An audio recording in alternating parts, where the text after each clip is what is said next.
What up, Zaarly Nation? I'll be as quick as possible because, quite frankly, my furnace is going to start up again in a second, and I have a really old house and a really loud furnace. Quick introduction. I know that it's taken me a little bit to get around to this, but my name is Jordan Skoll. I'm friends with Eric Jorgensen, Chelsea, and Jessica. We all went to school at Michigan State together, and we all did a lot of entrepreneurship stuff. Eric and I worked very hard to get MSU Entrepreneurship Network going. Chelsea and I worked at the local Lansing Area Development Center, and I worked with Jess just as part of just being part of the community. So they're all my close friends, and that's how I first learned about Zaarly, because Eric went to South by Southwest, and he met Bo, and he said, "You got to hear about this idea, man. This is the future. It's like eBay on crack," I think was his actual words, and it kind of is. Only it's more like eBay upside down on crack. Yeah. Anyways, about me, I'm a small business guy. I own a boutique digital agency here in metropolitan Detroit. I care very much about Detroit and its renaissance and resurgence, specifically the startup scene, and working with fellow entrepreneurs here in the area to make everyone know what's going on. How I use Zaarly right now is because I care about the local community. What I like to do is I like to outsource my work. We're not really at the point yet where we're ready to hire somebody full time, but we are at the point where we want to outsource some of our work. And the only solutions we have for that really is something like elance.com. Elance is great. We got our British PBX lady because we wanted somebody European sounding.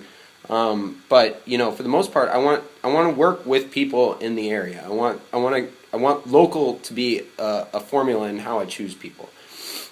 And Zaarly lets me do that. So I can post a Zaarly for, help me do some Final Cut Pro editing or, whatever.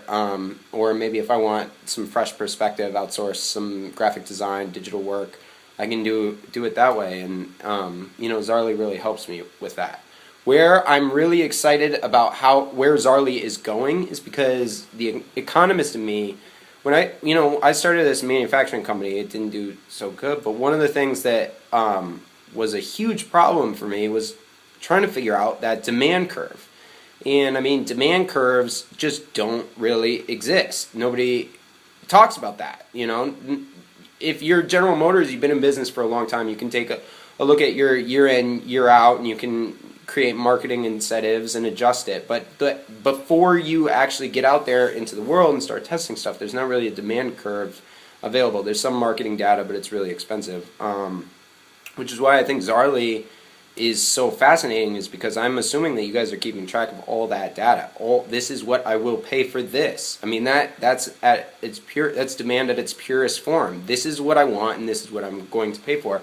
And Zaarly's, I could Zaarly something that isn't even available yet. I would pay this for somebody to come up with this. This is what I would want to buy. And if it gets to that point where people are saying, why isn't, everybody said somebody should invent something that does this, brushes my teeth for me in the morning or whatever. If Zaarly gets to that point, it's going to be just a really, really fascinating amount of data, and for those people that are going to analyze that data and take a look at it, economic development professionals, whatever, economists, it's really going to be a changing landscape, and that's where, Zaarly, you guys say, buyer-powered market. This is pretty revolutionary. We've had want to buy ads in the past, but that's not, it's not as still, with the local, with everything, it's at its purest form. Being able to say, I want to buy this, and I want it to be, furnace. And I want to buy it now,